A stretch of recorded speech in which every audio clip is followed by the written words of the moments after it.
उत्तर प्रदेश के तमाम ग्राम रोजगार सेवक जहां लंबे वक्त से इस बात का इंतजार कर रहे थे कि अब बस उनका मानदेय आ ही जाएगा और ऐसा कुछ देखने को भी मिला। सरकार की तरफ से मानदेय भुगतान के लिए पैसे भेजे गए, लेकिन कुछ ब्लॉकों में और कुछ जनपदों में अधिकारियों की हिला हवाली की वजह से ग्राम रोजगार सेवकों के मानदेय में काफी ज्यादा हिला हवाली देखने को मिली है, जिस वजह से ग्राम रोजगार सेवक काफी ज्यादा परेशान नजर आ रहे हैं। वैसे कुछ जनपदों में तो काफी अच्छे से भुगतान कर दिया गया है, लेकिन कुछ जनपदों में जो कर्मचारी है उनके हक और अधिकार को मारा गया है अधिकारियों के द्वारा, जिस वजह से ग्राम रोजगार सेवकों में काफी ज्यादा नाराजगी देखने को मिल रही है। और इसी कड़ी में प्रदेश अध्यक्ष भूपेश सिंह का साफ तौर पे ये कहना है कि इन अधिकारियों की जो शिकायत है वो सरकार तक जरूर की जाएगी और सरकार को ये अवगत कराया जाएगा कि किस तरह से सरकार की तरफ से पैसा भेजा गया है, लेकिन बीच में ही इस तरह के काम किए गए हैं, इस तरह की घटनाएं घटित हो गई हैं, जिससे कि ग्राम रोजगार सेवकों को समस्याओं का सामना करना पड़ा है। फिलहाल आपको बता दें कि एक लंबे वक्त तक इन लोगों ने इंतजार किया अपने मानदेय का, और जब मानदेय आया भी तो अधिकारियों की हिला हवाली की वजह से कर्मचारियों को अब भी समस्याओं का सामना करना पड़ रहा है, जिस वजह से कर्मचारियों में रोष भी है और कर्मचारी परेशान भी नजर आ रहे हैं। इनका यही कहना है कि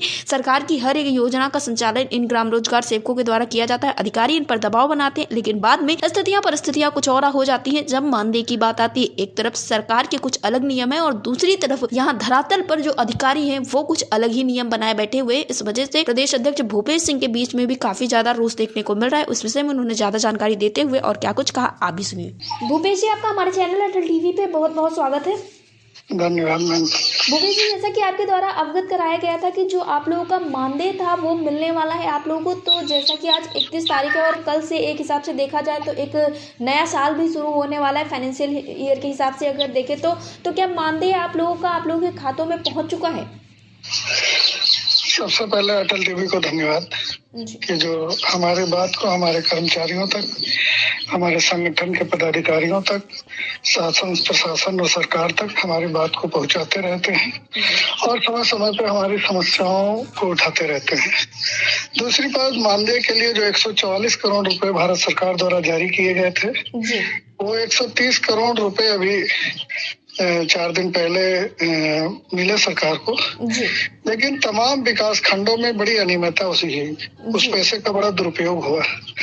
बदायूं जनपद के कुछ ब्लॉक ऐसे हैं जहां पे जो 7788 शासन द्वारा निर्धारित मानदेय है वो न दे करके किसी को 1000, किसी को 700, किसी को 800 इस तरीके से दुरुपयोग किया गया और बाकी पैसे को डीजल या अन्य व्ययों में खर्च कर दिया गया। इस बात को हम शासन के अधिकारियों तक पहुंचाएंगे कि जो सरकार का नियम है उससे अलग वहाँ पे एक अलग शासन सरकार चला रहे हैं कुछ अधिकारी, जिस मतलब पैसे का दुरुपयोग कर रहे हैं और लोगों तक सही तरीके से मानदेय नहीं पहुंचा रहे हैं।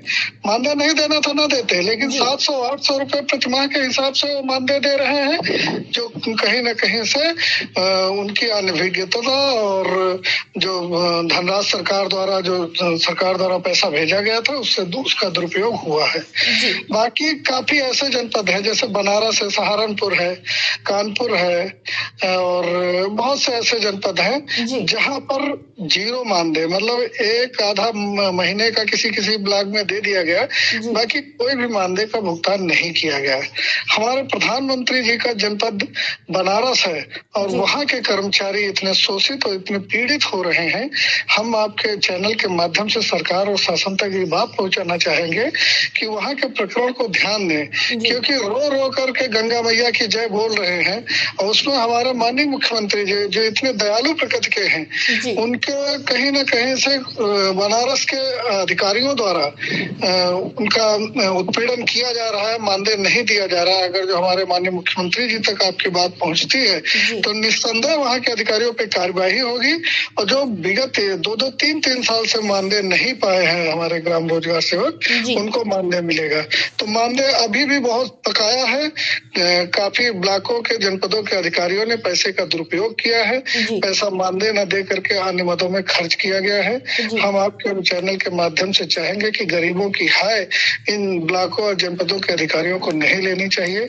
हमारे कर्मचारियों को उनका हक, उनका मानदेय देना चाहिए। जी भूपेश जी, यानी कि ये कहा जाए कि सरकार की तरफ से इस बार कर्मचारियों के लिए कोई भी हिला हवाली नहीं की गई है, ये सारी जो गड़बड़ियां देखने को मिली हैं वो गड़बड़ियां अधिकारियों के द्वारा की गई हैं। जी, ब्लॉक और जनपद के अधिकारियों द्वारा बहुत ऐसा नहीं है, बहुत से जनपद ऐसे बहुत अच्छे भी हैं जैसे आपका सीतापुर जनपद हो गया, आपका लखनऊ हो गया, आपके बहुत से ऐसे जनपद है जो अच्छे, जहाँ पर मानदेय भुगतान के लिए पैसा आया और भुगतान को प्राथमिकता से रखा गया जी, और भुगतान हुआ भी। लेकिन बहुत से जनपद वहीं पे यही हैं जहाँ पे सिर्फ पैसे के दुरुपयोग करने में नियत लगाई गई और उसका पैसे का दुरुपयोग किया गया, कर्मचारियों का मानदेय नहीं दिया गया। काम के लिए बराबर दबाव बनाते हैं, दिन रात 24 घंटे कोई ना कोई योजनाओं का प्रचार प्रसार और उनके कार्यक्रम में लगाया जाता है। कहाँ से आखिर परिवार चलाएगा ग्राम रोजगार सेवक? 7788 रुपए मानदेय है, उसमें वो अपने बच्चों की फीस, अपने माँ बाप की दवा, घर के खर्च इस महंगाई के दौर में कैसे चलेगा? कुंठित होकर के, कुत्सित होकर के, परेशान होकर के काफी रोजगार सेवक आत्महत्या करने को मजबूर हो रहे हैं। बहुत परेशान है, बहुत व्यथित हैं और आपके चैनल के माध्यम से हम सरकार के कानों तक ये बात पहुंचाना चाहते हैं कि 7788 रुपए मानदेय है और पैसा सरकार के द्वारा जारी किया जाता है, जनपद के अधिकारियों को नहीं, मतलब द्वारा ग्राम रोजगार सेवकों को नहीं दिया जा रहा।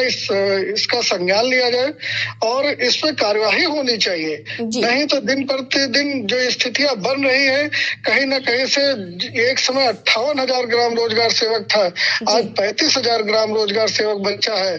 तो ये सब इसी का परिणाम है कि कहीं ना कहीं से जनपद और ब्लॉक के अधिकारियों द्वारा, कुछ ब्लॉक और जनपद के अधिकारियों द्वारा प्रताड़ित किया जा रहा है और परेशान किया जा रहा है। जी भूपेश जी, जैसा कि आपने बताया कि ये सारी जो घटनाएं हुई हैं वो कुछ ब्लॉक में और कुछ जनपदों में हुई, तो क्या उनकी शिकायत को लेकर या वहाँ पे चीजें अच्छे से हों, वहाँ के कर्मचारियों को कोई नुकसान इनकी शिकायत मैं करूंगा बिल्कुल। और मुझे पूरी आशा है कि ऐसे अधिकारियों पे, जैसे बदायूं का हो गया, आपका बनारस का होगा, सहारनपुर हो गया, कानपुर हो गया, ऐसे अनगिनत दर्जनों जनपद है जिनके मैं कागज इकट्ठा कर रहा हूँ और संदेह कमिश्नर, प्रमुख सचिव, मुख्य सचिव जी से और माननीय मंत्री जी से सभी तक ये बात पहुंचाऊंगा। और जब तक कार्यवाही नहीं होती है ऐसे दूषित और प्रदूषित मानसिकता के अधिकारियों के ऊपर, तब तक मैं चैन से नहीं बैठूंगा। जी भूपेश जी, एयरटेल टीवी से जुड़ने के लिए धन्यवाद। धन्यवाद।